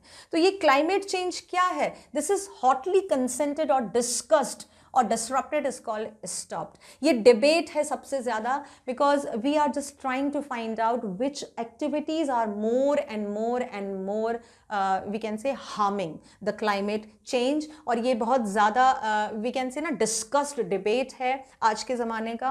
एंड अब क्वेश्चंस हमारे क्या क्या उठते हैं, जो हमारा वेस्ट एंटार्क्टिक आइस शीट है वो क्या पूरी तरह से मेल्ट हो जाएगा, क्योंकि ये ग्लोबल वार्मिंग तो नहीं रुकेगी, ठीक है, ग्लोबल वार्मिंग हम लोग तो अपनी एक्टिविटीज़ को कम करने की बजाय बढ़ा रहे हैं, इंडस्ट्रियलाइजेशन बढ़ा रहे हैं, बर्निंग ऑफ फोसिल फ्यूल्स बढ़ा रहे हैं, डिफॉरेस्ट्रेशन कर रहे हैं, बहुत सारी चीज़ें, इमिशन ऑफ द कार्बन कर रहे हैं हम, ये सारी चीज़ें कंबाइंडली ग्लोबल, कितनी चीज़ों को आप रोकोगे, ये जो सारी चीज़ें, ये सारी चीज़ें आपके लिए रिक्वायर्ड हैं, आप इसको नहीं रोक सकते, इसको नहीं रोक सकते, इसको नहीं रोक सकते, किसी चीज़ को नहीं रोक सकते हैं हम, तो क्या होगा।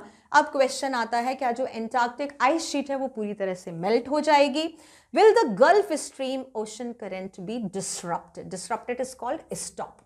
जो ओशनिक करंट है, अब यहाँ पे गल्फ स्ट्रीम आता है, गल्फ स्ट्रीम देखते हैं हम, ये रही आपकी गल्फ स्ट्रीम, ये हमारी गल्फ स्ट्रीम है, जो तीनों जितने हमारे वाटर बॉडीज हैं, अटलांटिक ओशन, पैसिफिक ओशन, इन सब के बीच में से जो ये जाती है, ये जो क्रिएट करती है करंट, ये इससे बैलेंस रहता है temperature. But because of the global warming ये जो करंट है, क्या ये भी रुक जाएगा। अगर ये करंट भी रुक गया तो क्या होगा, टेम्परेचर बढ़ जाएगा। आपने इसको ऐसे समझो, रुका हुआ पानी है, एक बहता हुआ पानी, रुके हुए पानी के पास आप बैठोगे तो आपको क्या होगा, that is going to be extinct, ठीक है, क्योंकि उसमें क्या है, वो एक जगह रुका हुआ है, उसमें कोई भी फ्रेशनेस नहीं रहेगी, that will be extinct and you are not going to feel that thing with the running water as you are feeling. आप उसके पास बैठोगे, उसके पास ठंडा भी रहेगा, टेम्परेचर मेंटेन भी रहेगा, and whatever the purpose you are sitting near that, वो भी आपका कंप्लीट होगा। लेकिन इन ग्लोबल वार्मिंग की वजह से जो गल्फ स्ट्रीम है उसको भी नुकसान हो रहा है, उसका जो करंट है क्या वो रुक जाएगा। Here Tishani Doshi is asking you the question as well as she is giving her speculation as well. That's why she is saying maybe or may not be. तो ये जितने भी सारे क्वेश्चन है कि क्या वेस्ट एंटार्क्टिक जो ice sheet है, जो एंटार्क्टिक की वेस्ट की तरफ है, वो पूरी तरह से ब्रेक हो जाएगी, पूरी तरह से। ये देखो धीरे धीरे धीरे धीरे ये पूरा ग्लेशियर का आपको पहाड़ दिख रहा है, ये क्या हो रहा है, धीरे धीरे धीरे ये क्या मेल्ट होके टूट के निकल रहा है। तो क्या ऐसा हो जाएगा, क्या पूरी आइस शीट है वो मेल्ट हो जाएगी, या जो गल्फ स्ट्रीम है वो रुक जाएगी, जो हमारी गल्फ ऑफ मैक्सिको से होकर जा रही है, नॉर्थ की तरफ जा रही है, इधर ब्रिटिश आइल्स यूरोप की तरफ जा रही है। ये क्या करती है, this gulf stream is just maintaining, we can say ना, the ecosystem of the ocean. हमारा अपना इकोसिस्टम है, हमारा इकोसिस्टम कैसे अच्छा रहेगा, when we are planting more and more trees, we are let all the organism to be live, we are maintaining a atmosphere according to the controlled environment that is breathable और that is really good for us ना to breathe comfortably. Same ऐसे ही ocean का भी एक ecosystem होता है, और in ecosystem के लिए जितने भी करंट हैं, जितने भी तरह के अलग अलग तरह के ओशनिक करंट्स होते हैं, they are very beneficial because of this global warming ये जो ओशनिक करंट है ये भी अफेक्ट होते हैं। अगर ये रुक जाएंगे तो ओशनिक करंट भी डिस्टर्ब हो जाएगा। अगर हमारा है, हमारे हवा रुक जाए या वेजिटेशन रुक जाए, ऑक्सीजन सप्लाई रुक जाए, तो हमारा क्या होगा, we are not able to survive. Same as oceanic current में अगर डिस्टर्बेंस हुआ तो पूरा इन करंट में डिस्टर्ब हुआ तो इकोसिस्टम में भी डिस्टर्बेंस हो जाएगा। और अगर ऐसा हुआ तो ये क्या इस अर्थ का एंड होगा, जब सब कुछ रुक जाएगा, हवा रुक जाएगी, वहाँ पे इकोसिस्टम ओशन का खत्म हो जाएगा या हमारा हो जाएगा, तो ये एंड ही तो हुआ वर्ल्ड का। तो ऐसा होगा, हो भी सकता है और नहीं भी हो सकता है। धीरे धीरे धीरे धीरे किस तरह से आप देखो जो इवोल्यूशन है, ये हमारा अर्थ का जो इवोल्यूशन था जिसको हम बोलते हैं ना छोटी सी अर्थ से, और किस तरह से इवोल्यूट होकर अब हमारा जो एक तरह से ब्लू प्लैनेट है जहाँ पर जो हम बोलते हैं वो है जहाँ पे हम रह रहे हैं, जो हमारे रहने के लायक, अब धीरे धीरे वापस वो कैसा हो रहा है, that is just going to be depleted day by day. धीरे धीरे धीरे धीरे रोज रोज खत्म हो रहा है। अगर हमने ये सारी चीज़ों पे एक्टिविटीज़ पे कर्ब किया तो हो सकता है ऐसा ना हो, बट अगर नहीं हुआ तो हो सकता है ये वर्ल्ड का एंड हो जाए। Either way, either way, Antarctica is a crucial element in this debate, not just because it's the only place in the world which has ever sustained a human population and therefore remains relatively pristine in this respect. Pristine is called in its original condition or very pure. तो ऐसा कोई भी चीज़ हो, कोई भी वे हो, but जो Antarctica है ये बहुत क्रूशल, बहुत इंपॉर्टेंट एलिमेंट है हमारे डिबेट का। ग्लोबल वार्मिंग का जो भी इफेक्ट हम कर रहे हैं, सिर्फ एक एंटार्क्टिका, पूरे वर्ल्ड में, पूरे प्लैनेट में सिर्फ वही एक ऐसी जगह बची है जहाँ पे अभी भी पूरी तरह से सिर्फ और सिर्फ नेचुरल चीज़ें हैं जो किसी भी तरह से वहाँ पे डिस्टर्ब नहीं हुई हैं। बिकॉज ये जो है वो पूरा एक वर्ड में प्लेस है जो कि अभी भी never sustained a human population. क्यों नहीं हुआ है? क्योंकि यहाँ पे ह्यूमन पॉपुलेशन नहीं है, क्योंकि यहाँ पे आप सर्वाइव नहीं कर सकते हो, बहुत ज़्यादा ठंड होती है यहाँ पर, वहाँ पे ह्यूमन सर्वाइव नहीं कर सकते हैं, और इसीलिए it remains relatively pristine. Pristine यानी कि प्योर। जिस चीज़ को भी ह्यूमन ने टच नहीं किया है वो प्योर है। ह्यूमन टच नहीं किया है मतलब जो ह्यूमन एक्टिविटीज़ से बिल्कुल अलग है वो प्योर है, और इसीलिए एंटार्क्टिका को आप बोल सकते हो it is just a pristine, a very pure part of earth. ठीक है, हमारी अर्थ का बहुत प्योर पार्ट, अनटच्ड पार्ट है। But more importantly, because it holds in its ice cores 500,000-year-old carbon records trapped in its layers of ice. If we want to study and examine the Earth's past, present and future, Antarctica is the place to go. अब इसका एक और भी चीज़ important चीज़ है, हमारा Antarctica का बहुत सारा जो भी हमारा एक तरह से बोले थे कॉन्ट्रीब्यूशन है to make our environment according to us. उसके अलावा एक और चीज़ भी है इम्पॉर्टेंट, वो क्या है? जो इसकी आइस कोर्स हैं, कोर इज कॉल्ड बिल्कुल जो अंदर का पार्ट होता है, पूरा आइस है यहाँ पे, million year old carbon records हैं जो यहाँ पे ट्रैप हैं, फंसे हुए हैं। मोर and more carbon, ice course is called deep is side the ice and trapped is called hidden. हजारों लाखों सालों से उसके जो आइस शीट्स हैं उसके अंदर की तरफ बहुत सारे इस तरह के जो कार्बन रिकॉर्ड्स हैं वो ट्रैप्ड हैं, वो बंधे हुए हैं।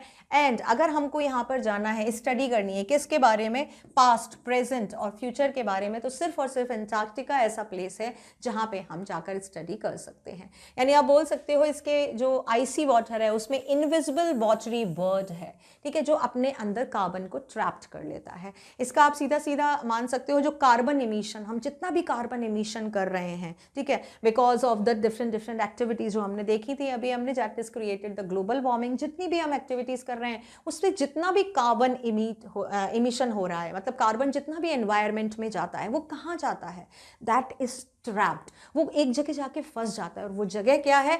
वो है मिलियन ऑफ ईयर्स के कार्बन रिकॉर्ड आपको मिल सकते हैं आइस कोर्स में। एंटार्क्टिका की जो डीप इनसाइड द आइस है वहां पर जाकर वो ट्रैप हो जाते हैं। तो एक तरह से देखा जाए तो एंटार्क्टिका हमारे लिए एक शील्ड का काम कर रहा है, लेकिन जब यहाँ पे आइस शील्ड ही नहीं रहेंगी तो वो जो कार्बन इमिशन है वो कहाँ ट्रैप होगा? फिर वो कार्बन जो इमिशन है वो एनवायरनमेंट में ही रहेगा, और एनवायरनमेंट गर्म और ज़्यादा वार्म और ज़्यादा वार्म और ज़्यादा हॉट, और फिर एक समय ऐसा आएगा that is not at all be we can say ना the available for the human survival. वो रहेगा ही नहीं, उस लायक ही नहीं रहेगा। तो एंटार्क्टिका अपने अंदर और आइस शीट के अंदर जितने भी स्मॉल माइक्रो ऑर्गेनिज्म होते हैं वो अपने अंदर कार्बन को ट्रैप्ड कर लेते हैं और जो एनवायरनमेंट है उसको बैलेंस करते हैं। Student on Ice, the program I was working with, the Shukalsky aims to do exactly this by taking high school students to the ends of the world and providing them with inspiring educational opportunities which will help them foster a new understanding and represent and respect for our planet. Foster is called promote. तो ये जो programme के according I हैं, मतलब ये बोला है उन्होंने कि वो इस शुकाल्स्की शिप पर जो बैठ कर आई हैं, ये जो प्रोग्राम है उस प्रोग्राम का नाम है student on ice. Student on ice पे बहुत सारे स्टूडेंट हैं और तिशानी दोषी हैं जो सब लोग साथ में आए हैं और ये हाई स्कूल के बच्चे हैं उनके साथ, और इनका एम क्या है वहाँ पर एग्जैक्टली एम वही है जो अभी तिशानी ने सब कुछ बताया कि हमारा अर्थ का एवोल्यूशन कैसे हुआ उसको जानना, और ये उनको एक तरह से इंस्पायर भी करता है, एजुकेशनल अपॉर्चुनिटी भी देता है, उनको हेल्प करता है।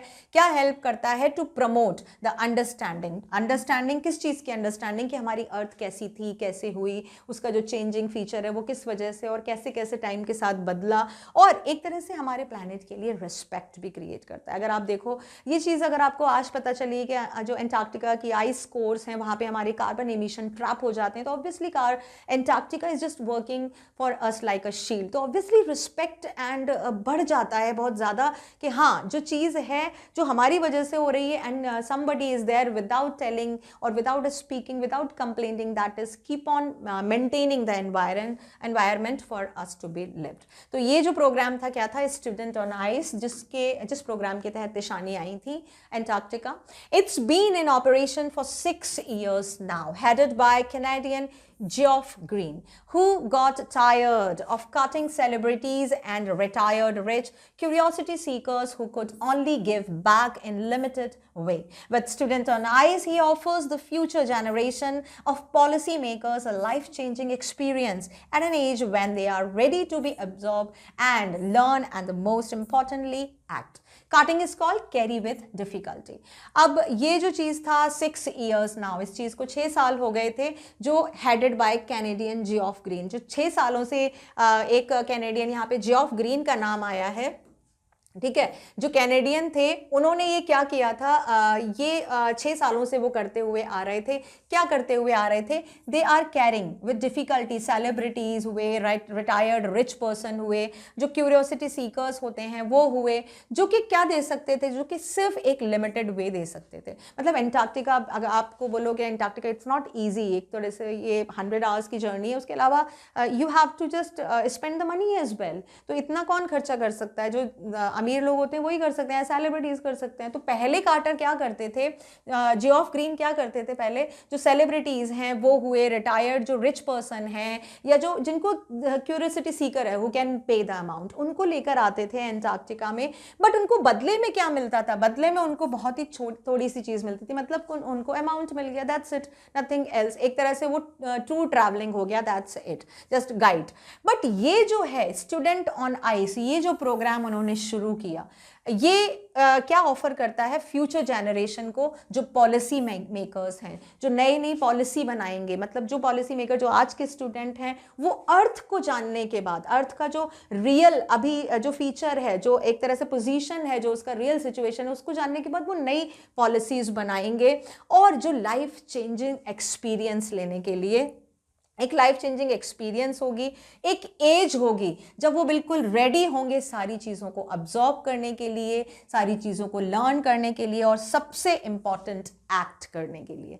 जैसे मतलब उनको ये लगा, उनका जो ये एक मिशन है वो मीनिंगफुल होना चाहिए। लोगों को, बड़े बड़े लोगों को, अमीर लोगों को लाकर और थोड़ा सा पैसे कमाना उनको नहीं समझ में आया। उसके बाद उन्होंने स्टूडेंट ऑन आइस प्रोग्राम शुरू किया जियोफ ग्रीन ने, जिससे कि उनको क्या पता चला कि जो छोटे छोटे बच्चे हैं, जब इनको पता चलेगा हिस्ट्री के बारे में, अर्थ की हिस्ट्री के बारे में जानेंगे, तो जब ये बड़े होकर आगे जाएंगे ऑब्वियसली वो उसके अकॉर्डिंग इस अर्थ के बेनिफिट में वो पॉलिसीज बनाएंगे, और उसके बाद उनको लर्न करेंगे, और उसके बाद उस पर इम्प्लीमेंट करेंगे, सबसे बड़ी बात, ठीक है। तो ये सारी चीज़ें उन्होंने क्यों किया? उन्होंने कहा कि स्टूडेंट्स के साथ अगर मैं ये वर्क करूंगा तो ये मीनिंगफुल होगा and it is with the purpose, ठीक है। तो ये उन्होंने शुरू किया था स्टूडेंट ऑन आइस प्रोग्राम।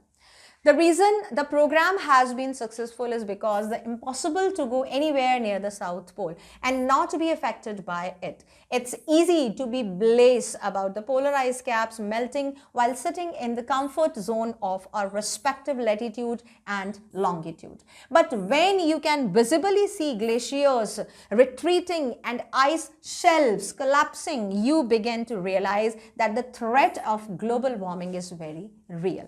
अब यहाँ पे उन्होंने क्या बताया है, जो इस प्रोग्राम का रीज़न था, ठीक है, जिस पर्पस के बेस पे उन्होंने ये प्रोग्राम बनाया था स्टूडेंट ऑन आइस, वो सक्सेसफुल क्यों हुआ?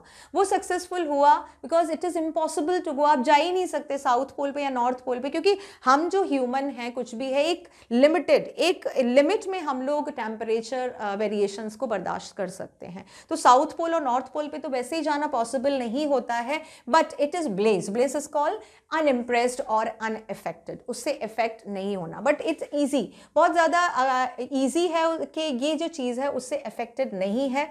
Polar ice caps, polar ice caps, ice cap आप बोल सकते हो, जो स्नो की जो कैप्स लगी हुई हैं वहाँ पे जितने भी स्नो कैप्स हैं, मेल्टिंग जो अब क्या हो रही हैं, जितने भी मेल्टिंग आप बोल सकते हो, आइस कैप्स का मतलब माउंटेन, जितने भी आइसबर्ग के जो माउंटेन हैं वो क्या हो रहे हैं, वो मेल्ट हो रहे हैं। ये आपको कैसे पता चलेगा? अगर हम यहाँ से बोलें कि ठीक है भाई अंटार्कटिका है, हम लोगों की एक्टिविटीज़ की वजह से वो मेल्ट हो रहा है, वहाँ पे ये हो रहा है, we can just imagine, we can just watch something on the screen, या हम कुछ पढ़ लेंगे, but when you will go there, जब आप वहां पर जाओगे, अपने कंफर्ट जोन को छोड़कर जाओगे, जो कि कंफर्ट जोन आपके किसी भी रेस्पेक्टिव लेटीट्यूड और लॉन्गिट्यूड में, लेटीट्यूड और लॉन्गिट्यूड हमको पता है इमेजिनरी लाइंस हैं हमारे ग्लोब पे, जहां पे भी हमारा प्लेस पड़ता है, यहाँ पे किसी भी लेटीट्यूड या लॉन्गिट्यूड पे पड़ता है, हम उस कंफर्ट जोन में बैठे हुए हैं, हमको नहीं पता, हम सिर्फ सुन रहे हैं या देख रहे हैं। But when this you can visibly see, जब आप वहां जाकर खुद देखोगे कि ये जो ग्लेशियर्स हैं they are retreating, the ice shelf collapsing, ये वो कम हो रहे हैं, जो आइस शेल्फ्स हैं वो कोलैप्स, वो ढह रही हैं, वो टूट रही हैं, वो मेल्ट हो रही हैं, तब आपको ये जानना शुरू हो जाएगा, ये रियलाइज हो जाएगा कि जो थ्रेट है ग्लोबल वार्मिंग का, कि वो कितना ज़्यादा रियल है। बोलने से ठीक है ये तुमने ये किया, ये तुम्हारी एक्टिविटी से ग्लोबल वार्मिंग, मेरे इतना करने से क्या होगा, बट यस ये जो छोटा एक एक का जो होता है, जब ये कंबाइंड फॉर्म होता है, what is the real impact of this, वो आप वहाँ जाकर ही महसूस कर सकते हो। जब अपनी आंखों से आप खुद देखोगे कि इस तरह से जो बर्फ़ के पहाड़ हैं, आइस शीट हैं, वो मेल्ट हो रही हैं, टूट कर गिर रही हैं, जो वहाँ का नेचुरल लुक है वो ख़त्म हो रहा है, और ये एक तरह से डेंजर साइन है हम लोगों के लिए, वो आपको वहीं जाके रियलाइज़ होगा कि ये हमारे लिए एक बहुत बड़ा थ्रेट है जो हम अपने लिए खुद ही क्रिएट कर रहे हैं।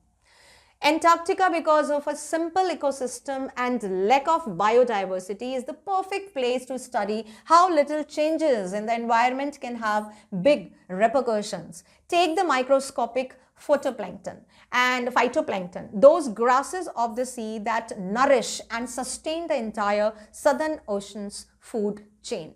Repercussion is called result, and assimilate is called to combine.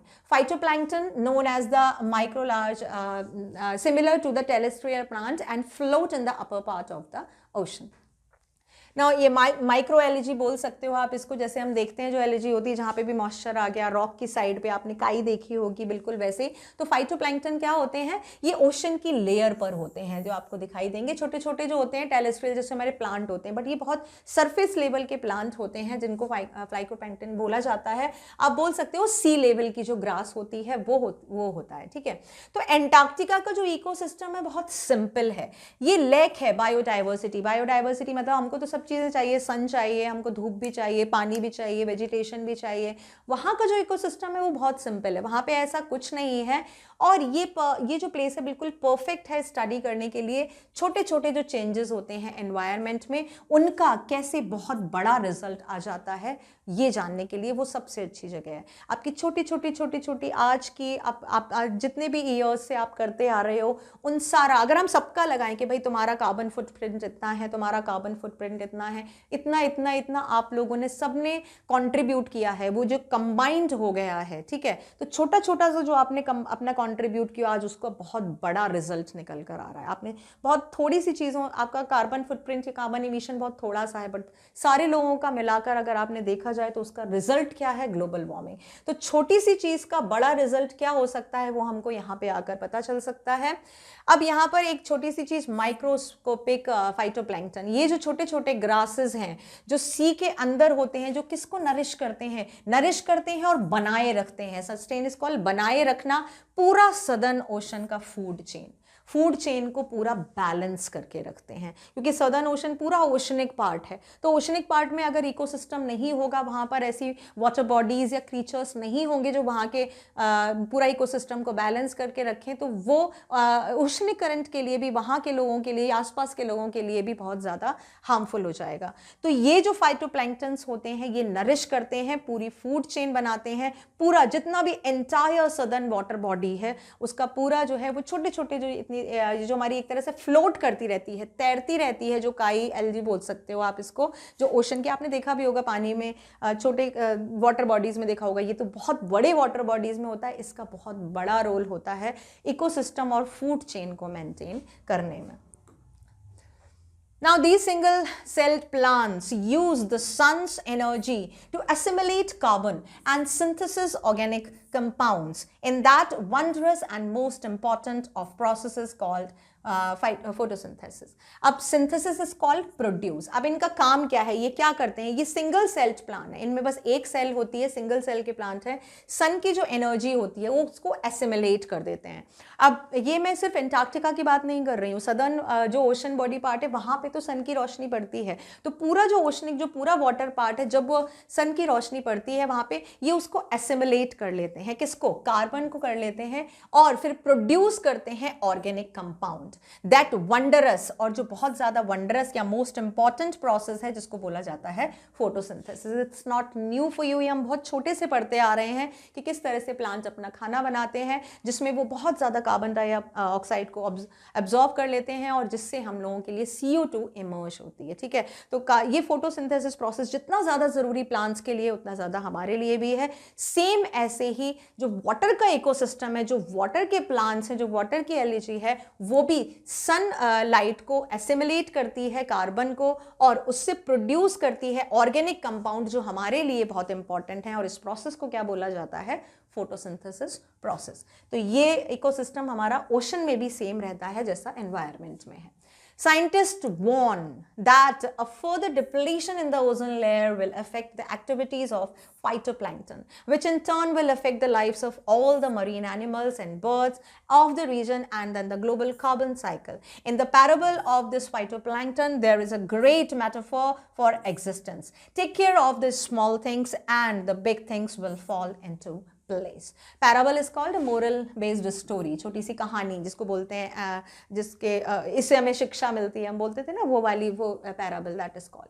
तो यहाँ पे साइंटिस्ट वॉर्न किया है, साइंटिस्ट ने जितनी भी अभी तक स्टडीज की हैं उसके बेस पे उन्होंने ये वार्निंग दी है कि अगर इसी तरह से ओजोन लेयर में डिप्लीशन होता रहा, अब आप ये मान के चलो ये ओजोन लेयर है, हमारा कार्बन इमिशन हो रहा है, ठीक है, ओजोन लेयर एक तरह से प्रोटेक्ट कर रही है, हमारे एक्स्ट्रा जो सन की जो हीट है वो नहीं आ पा रही है, तो कार्बन इमिशन जब हो रहा है ओजोन लेयर में छेद हो रहे हैं, तो ये अगर डिप्लीशन होता रहा, ओजोन लेयर में छेद होंगे मतलब क्या होगा, वहां पे जो ओजोन लेयर है वो फट जाएगी, वो अलग हो जाएगी, उसका जो बेसिक स्ट्रक्चर है वो टूट जाएगा। तो अगर ये डिप्लीशन होता रहा तो ऑब्वियसली जितने भी यहाँ पे नीचे क्रीचर्स हैं, जो बायोडाइवर्सिटी है, हमारा अर्थ का है, ओशन का है, इकोसिस्टम सब गड़बड़ हो जाएगा। जो फाइटोप्लैंक्टन है वो इफेक्टेड होंगे, उससे इन टर्न क्या इफेक्ट होगा? Lifes of the marine animals. Marine is called water animals. Water animals जो इकोसिस्टम बना के रखते हैं, जो ये फाइटोप्लैंक्टन्स हैं, जो सारे कार्बन को ट्रैप कर लेते हैं, जब ये बहुत ज़्यादा कम हो जाएंगे तो कार्बन कहाँ जाएगा? कार्बन वहीं रहेगा, एनवायरमेंट में रहेगा, ओशन की लेयर पे रहेगा, वाटर में रहेगा, जिससे कि एनिमल्स हैं उनको खतरा होगा, जो बर्ड्स हैं एनवायरमेंट में वहाँ पे भी रहेगा कार्बन, उनको खतरा होगा, और ग्लोबल कार्बन साइकिल बहुत ज़्यादा बढ़ जाएगा, ग्लोबल वार्मिंग बहुत ज़्यादा बढ़ जाएगी। अभी तो फाइटोप्लैंक्टन्स हैं वो कार्बन को ट्रैप कर लेते हैं, बट जब वो नहीं होंगे ओजोन लेयर की वजह से, जब डिप्लीशन की वजह से, तो बहुत ज़्यादा ग्लोबल साइकिल, कार्बन साइकिल बढ़ जाएगा।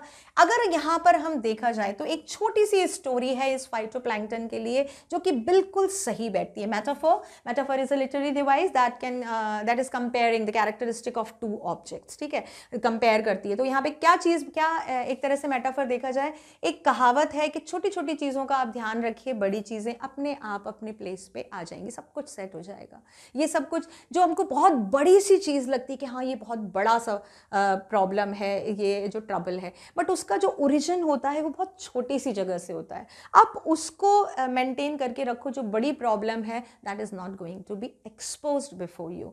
तो ये जो मेटाफर है यहाँ पर बिल्कुल सही बैठती है कि ये जो फाइटोप्लैंक्टन का जो एक तरह से हमारे लिए कंट्रीब्यूशन है, जो वो हमारे लिए कर रहे हैं, उसके लिए उनको सही रखने के लिए हमको अपनी जो एक्टिविटीज़ हैं उनको कम करना पड़ेगा। हम छोटी छोटी अपनी एक्टिविटीज़ को कम करेंगे, अब बड़ी चीज़ें जो हैं वो अपने आप संभल जाएंगी। बहुत बड़ा जो ग्लोबल कार्बन साइकिल है वो नहीं बनेगा, डिप्लीशन है ओजोन लेयर में वो नहीं होगा, number of the animals, birds, marine life, ecosystem, phytoplankton, इनको हार्म नहीं होगा। ठीक है, नेक्स्ट देखते हैं वॉक ऑन द ओशन। ये पार्ट है, छोटे छोटे पार्ट्स में उन्होंने डिवाइड किया है। पहले हमको हिस्ट्री बताया, उसके बाद उन्होंने ओशनिंग लेयर्स का जो इवोल्यूशन है वो बताया अर्थ का। अब walk on the ocean. My Antarctic experience was full of such epiphanies, but the best occurred just short of the Atlantic Circle, that was 65.55 degrees south. The Shekalsky had managed to wedge herself into a thick white stretch of ice between the peninsula and Tadpole Island, which was preventing us from going any further. Epiphanies is called experience of sudden realism, and wedge is called to force into narrow space. किसी चीज़ से, बहुत छोटी सी जगह से अपना रास्ता बनाकर जाना, that is called wedge. आप पानी के बीच से जा रहे हो या कहीं और से जा रहे हो, तो this activity is called wedge. Now she is sharing something related to the ship Shekalsky. वो बता रही हैं कि जो उनका एंटार्क्टिका एक्सपीरियंस था वो नई नई चीज़ों से भरा हुआ था। मतलब उनको बहुत सारे अलग अलग रियलाइजेशन हो रहे थे वहाँ पे, जैसे ही वो जा रही थी रोज़ नई नई चीज़ें से उनको रियलाइज़ हो रहा था, जो आज तक इस तरह का रियलाइजेशन या इस तरह का महसूस उन्होंने नहीं किया था। बट जो उनका बेस्ट था, जो अभी तक का था, वो जो था एंटार्क्टिक सर्कल, जो हमारा 65.55 डिग्री पे, यहाँ पे जो एंटार्क्टिक सर्कल है साउथ पोल पे, वो 65.5 डिग्री पे है, और उसके बहुत पास 65.55, मतलब वो अभी बिल्कुल जो सर्कल है उसके पास थी।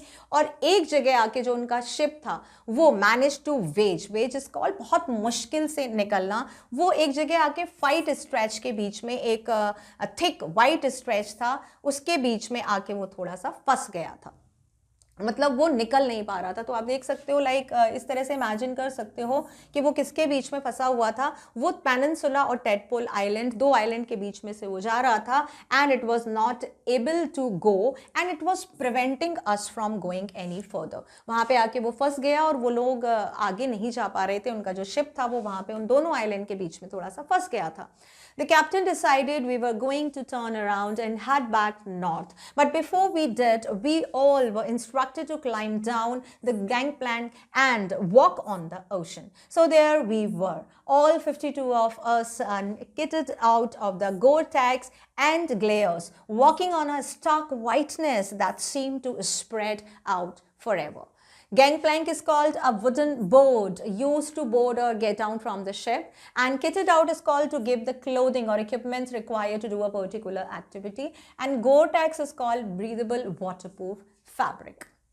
अब यहाँ पे कैप्टन ने डिसाइड किया, तो जियोफ ने डिसाइड किया कि भाई हम आगे तो जा नहीं पा रहे हैं, अब हम पीछे वापस जाएंगे। लेकिन पीछे जाने से पहले उन्होंने बोला कि चलो एक एक्सपीरियंस और लेते हैं। उन्होंने वहाँ पे वुडन प्लैंक रख दिया, उन्होंने कहा कि सब यहाँ पे उतर जाओ, हम ओशन पे वॉक करेंगे, मतलब जो पानी था जो जम जाता है उस पर हम वॉक करेंगे। That was experience. तो जितने भी लोग थे, 52 लोग जो वहाँ पर थे, उन्होंने सबने जो रिक्वायर्ड क्लॉथिंग थी, इक्विपमेंट्स थे जो नीचे जाने के लिए ज़रूरी थे, उन्होंने वो पहना, वो सारे इक्विपमेंट्स लिए। And then that the breathable waterproof fabric जो भी था उसके बने हुए थे ग्लेयर्स, ठीक है, उसके ग्लेयर्स थे। और उसके बाद उन्होंने वॉकिंग किया, stark whiteness that seem to spread out forever. जो वाइटनेस थी, स्टक क्लियर वाइटनेस, पूरा वाइट ही वाइट, वो जहाँ भी देख रहे थे उनको वाइट दिखाई दे रहा था। नीचे आइस शीट, उधर माउंटेन, ऊपर sky, means everywhere the stock whiteness they can see, and that spread out forever, जो हमेशा के लिए थी जब वो चल रहे थे। And that stark whiteness they visible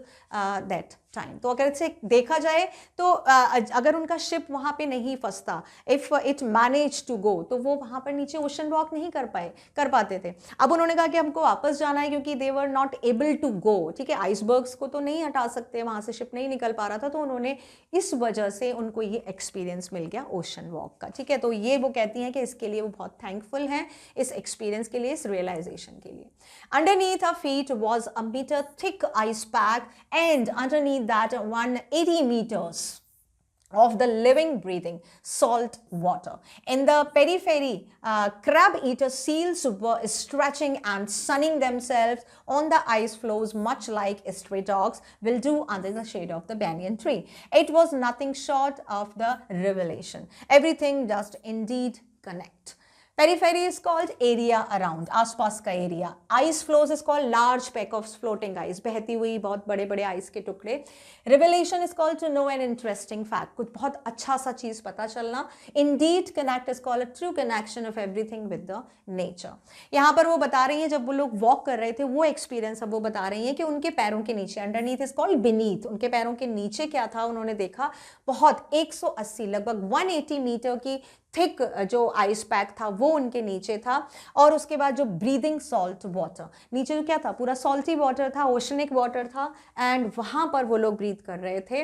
in the periphery, आसपास के जब वो लोग चल रहे थे उन्होंने आसपास देखा, आसपास क्या थी, crab eaters. Crab eaters seal थी जो क्रैब्स खाती हैं, वो सील थी. ऐसा लग रहा था कि वो धूप ले रही हैं, बाहर आकर अपने आइस फ्लोस पे जो आइस शीट थी उनके ऊपर आकर लेटी हुई थी और वो धूप ले रही थी. बिल्कुल ऐसा लग रहा था जैसे कि हमारे जो सिटी में अगर आप देखो तो जो डॉगीज होते हैं वो बैनियन ट्री के नीचे आराम से शेड में सो जाते हैं ना, ऐसा लग रहा था. सेम वैसे ही जो वहाँ के ऑर्गेनिज्म है, जो वहाँ के क्रीचर सील है, वो आइस बैक फ्लोट पर आकर जो फ्लोट कर रही थी आइस उन पे आकर लेटी हुई थी, आराम से सन बाथिंग कर रही थी.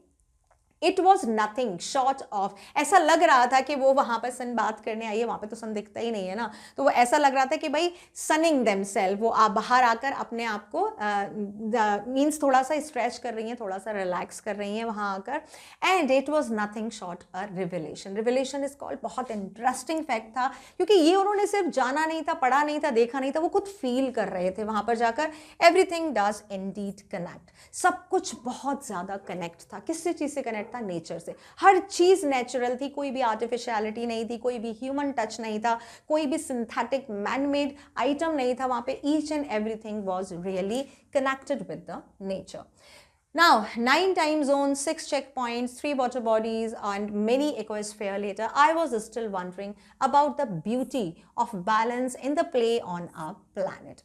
अब वो फिर से बता रही हैं कि जो 9 time zones उन्होंने क्रॉस किए, 6 चेक पॉइंट क्रॉस किए, 3 वाटर बॉडीज़ क्रॉस की और बहुत सारे इकोस्फीयर उन्होंने जो क्रॉस किए थे, अभी भी उनको बहुत ज़्यादा आश्चर्य हो रहा था कि ये जो ब्यूटी है वो कैसे बैलेंस रहती है हमारे प्लैनेट की. मतलब Antarctica is the only place which is making और presenting the natural beauty of the earth. It is also balancing the beauty of throughout the planet, of all the planets, and especially of this we can say the earthly, the biodiversity in which we are living.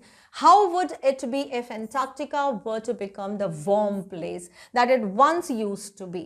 Will be around to see it, or would we have gone the way of the dinosaurs, mammoth and woolly dinosaurs? Who is to say?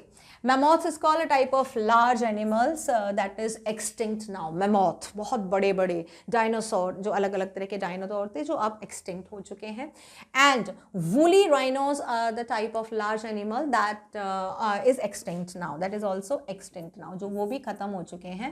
woolly rhinos. Rhinos भी बहुत बड़े होते थे, अब इनका भी extinction हो सकता है. Mammoth में बहुत बड़े हाथी भी आते थे, जो बहुत अलग अलग तरह के डायनासोर्स और हाथी आते थे, लेकिन अब उनका एज खत्म हो चुका है.